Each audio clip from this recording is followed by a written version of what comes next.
Jean Perlevat, nous sommes très heureux de vous accueillir dans Merci. le studio Figaro Live.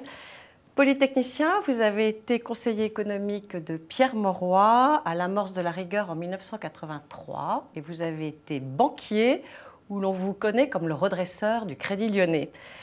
Essayiste, vous publiez votre 13e ouvrage, édité aux éditions de l'Observatoire. Il s'intitule « Changer ou disparaître » avec comme bandeau « Adresse au patronat ».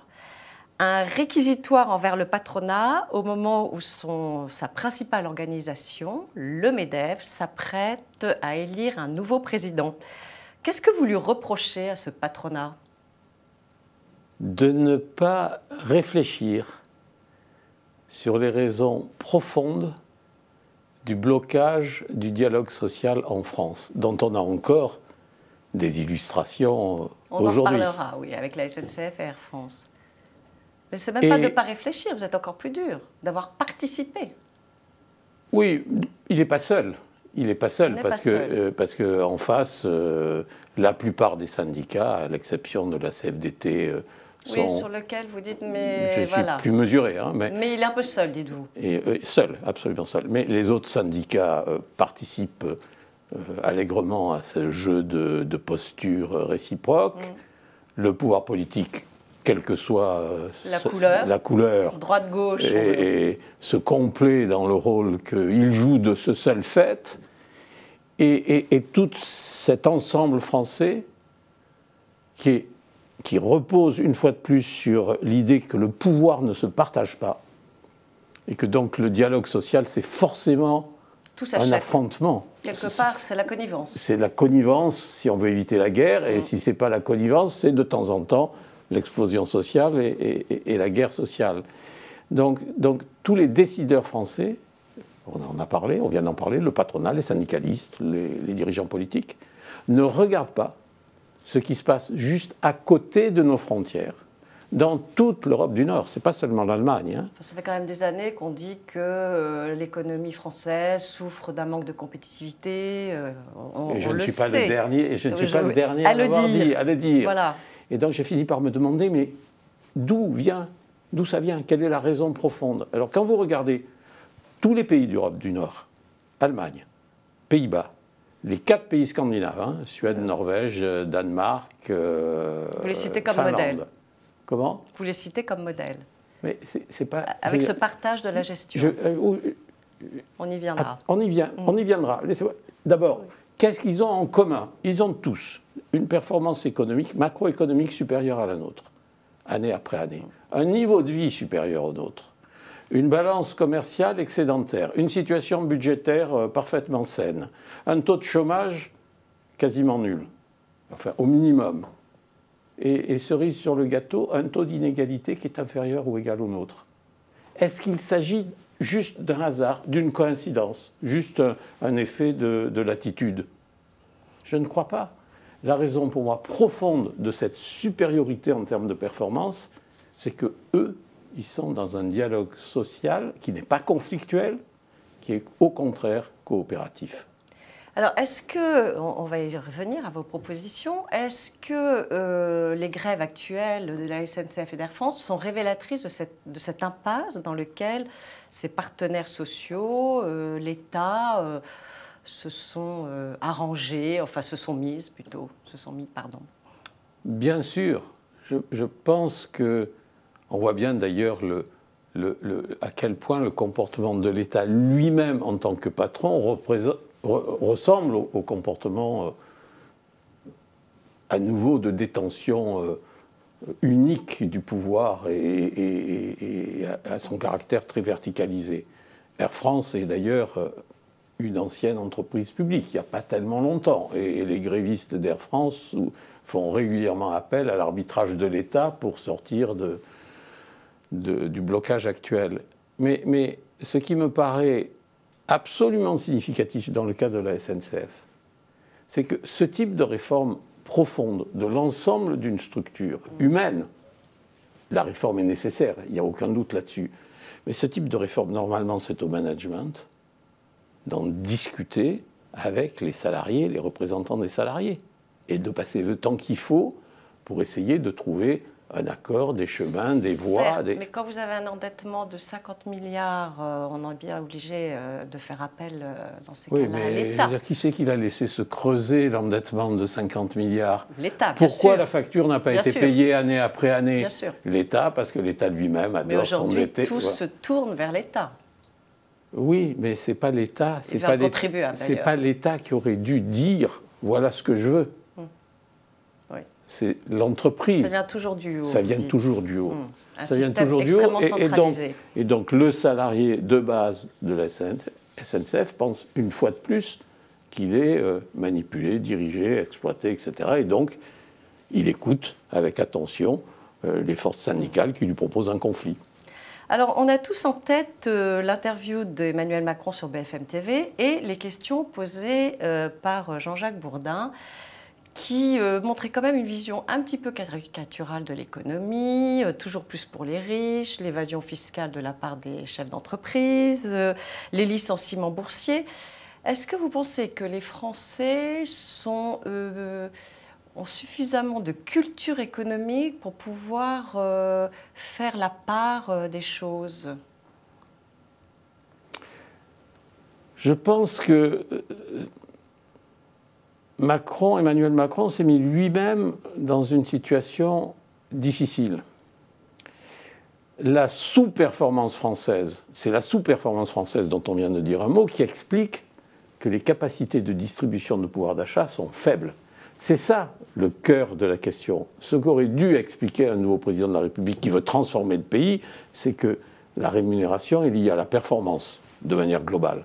Et que donc, si on veut gagner tous ensemble plus de pouvoir d'achat, il faut qu'on arrive à produire plus, à être plus productif. Le problème de répartition étant, bien entendu, un problème politique en soi. Ensuite, mais là, qu'est-ce qu'il a fait? Que les Français ne comprennent pas. S'il a dit aux actifs, je vais augmenter votre pouvoir d'achat, et comme il ne peut pas le faire à partir d'un taux de croissance insuffisant, il le fait comment? En prélevant sur les retraités. Donc enfin, si je me mets dans la tête d'Emmanuel Macron, c'est pour réduire les cotisations sociales des entreprises et pour aider à... Des personnes, pas des entreprises. Oui, des personnes, pardon. Et pour aider à accroître le taux d'emploi. C'est comme ça qu'il le présente. Bon, vous avez... Oui, il reste que... Vous avez l'air sceptique. Il reste oui, que oui, ça c'est sûr que les retraités l'ont... Quand j'écoute le ministre des Finances lui-même, la première présentation qu'il a faite de cette affaire, c'est on va augmenter le pouvoir d'achat, des actifs. Et si je suis retraité, ce qui est le cas d'ailleurs, je me dis, qui c'est qui va le payer, ce pouvoir d'achat? Est-ce que c'est la productivité globale de la nation? Non, mais c'est pour faciliter selon... Oui, mais moi c'est ce que j'appelle du jeu de bonneteau. Hein? Mais de toute manière... Et donc, il y a plein de choses qui sont positives, il y a plein de choses qui vont dans le bon sens, qui, à mon sens, n'y vont pas assez vite, mais passons. Mais ce type de transfert, je pourrais dire la même chose sur la taxe d'habitation. Oui. Même chose, pareil. De toute manière, il faut retrouver ailleurs. Il faut trouver ailleurs. On n'est plus de 10 milliards on ne dit pas où on va se trouver. Pour l'instant, non. On ne dit pas. Or, avec le taux de croissance qu'on a, les distributions de ce type, taxe d'habitation, exonération totale, etc., vous faites des calculs assez simples. Ça montre qu'il n'y a plus d'espace du tout pour le pouvoir d'achat du secteur privé. Mais en règle générale, puisqu'on parle d'Emmanuel Macron, vous êtes très sévère pour sa politique. Si on prend les ordonnances du travail, vous êtes très sévère.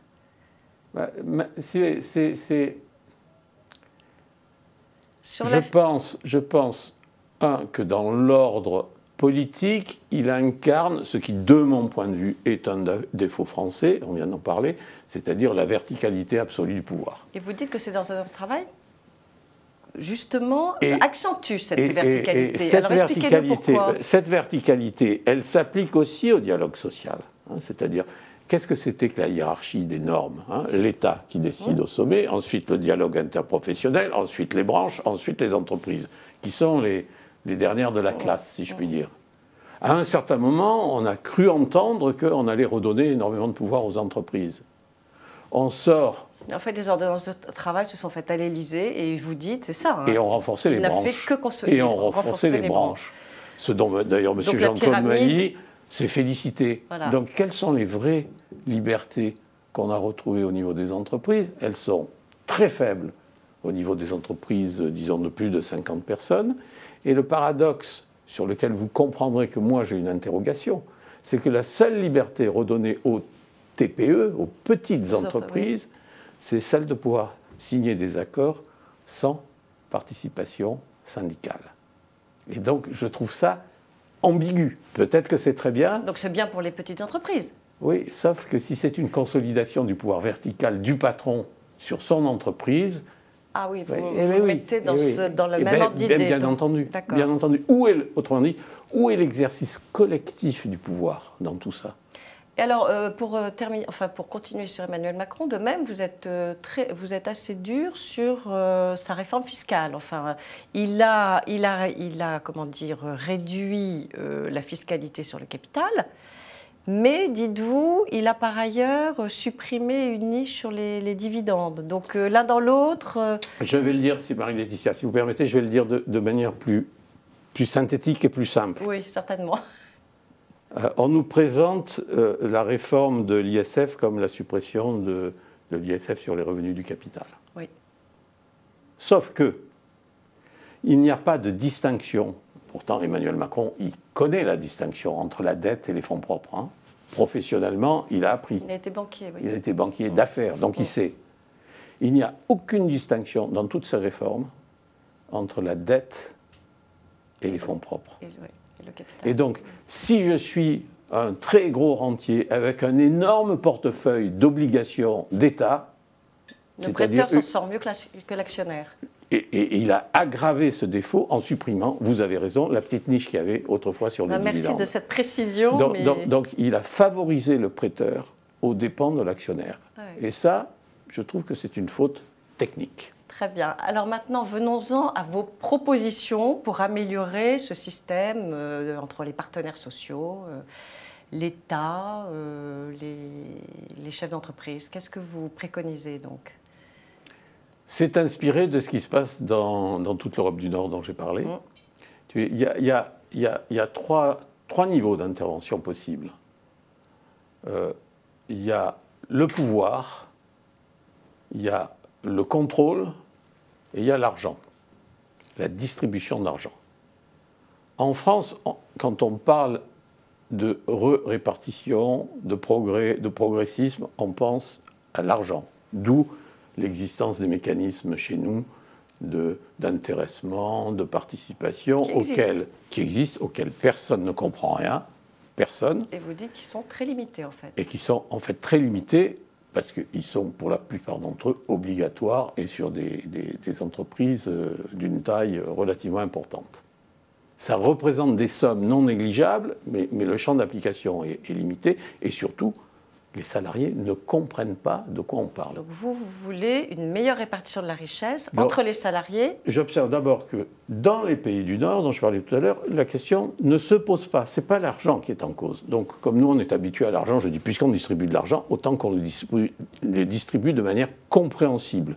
Donc aujourd'hui, on distribue à peu près 15% des profits des entreprises, globalement, mais personne n'y voit rien, ne comprend rien. Je dis, mais...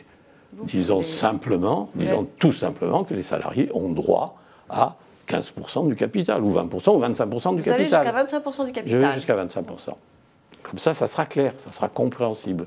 J'ose pas vous demander si vous connaissez la formule de la participation, parce que je connais la réponse. Je n'ai pas rencontré une personne qui me dise je connais la formule.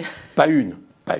Je n'ai pas rencontré un président d'entreprise, je n'ai pas rencontré un syndicaliste qui me dise je connais la formule, qui est la formule théoriquement de réconciliation du capital et du travail. Donc, l'argent, simplifions et reconnaissons jusqu'à 25% du capital pour les salariés. Le droit de copropriété des salariés. Je prends un terme volontairement un peu. Bon.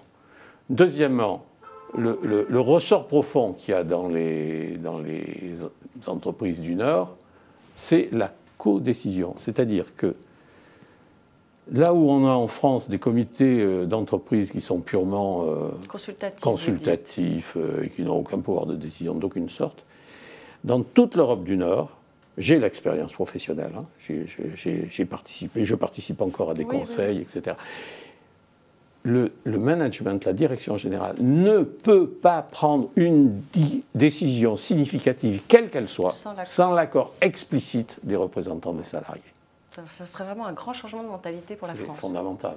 Donc ce sont des équipes. Et il y a partout l'esprit d'équipe. Et les conflits eux-mêmes, il y a une réglementation des conflits. C'est-à-dire quelque chose que les Français ne savent pas, c'est que le droit de grève dans tous ces pays est limité aux périodes de renégociation des conventions collectives. Ah oui, hors de ces périodes... Hors de ça, il n'y a pas de grève possible. On pourrait s'en inspirer. Oui. Mais c'est la contrepartie de la codécision. Si je suis co-décideur, je ne vais pas m'amuser à faire des grèves qui visent à mettre à bas l'entreprise à laquelle j'appartiens. J'appartiens à une équipe. Donc les conflits sont encadrés, limités, et le mode de résolution normal, c'est soit l'arbitrage, soit la justice. Ça, c'est fondamental, la codécision. Troisième volet, qui est un volet de représentation, les conseils d'administration ne sont pas des conseils d'administration, ce sont des conseils de surveillance. Donc la codécision, c'est vraiment la codécision des salariés et du management. Au-dessus, il y a un conseil de surveillance qui contrôle, qui entérine, qui approuve, mais qui n'a pas de capacité directe de gestion. Ces conseils de surveillance, il y a au minimum un tiers de représentants des salariés. Oui, alors et la moitié en Allemagne. Il y en a beaucoup un ou deux sur 15 personnes. Alors, est-ce que vous avez soumis ces idées, enfin ce que vous proposez, à l'un des 9 candidats du MEDEF? Non, je n'ai pas envoyé... À la présidence du MEDEF. Je n'ai pas envoyé mon livre à tous, parce que d'abord, je ne les connaissais pas tous, et puis ils sont nombreux. J'ai envoyé mon bouquin à plusieurs d'entre eux, dont Pierre Gattaz, bien entendu, puisque je l'égratigne dans l'introduction. Absolument, dès les premières pages. Je n'ai eu aucune réaction. Aucun retour. Aucun retour. Est-ce qu'il y a parmi les 9 candidats l'un avec qui vous vous sentez le plus en phase avec vos idées? Non, aujourd'hui, si je vous disais oui, je prendrais un risque. D'accord. Il me paraîtrait... Donc vous n'en soutenez aucun? Aucun. Aujourd'hui, aucun. Très J'attends de voir les programmes, pour l'instant. Très bien. Et je doute qu'ils aillent très loin sur ce terrain-là. Bah, écoutez, on verra une fois que l'un sera élu. Et merci beaucoup pour cet entretien. Merci. Merci beaucoup. Au revoir, Jean-Pierre Levade.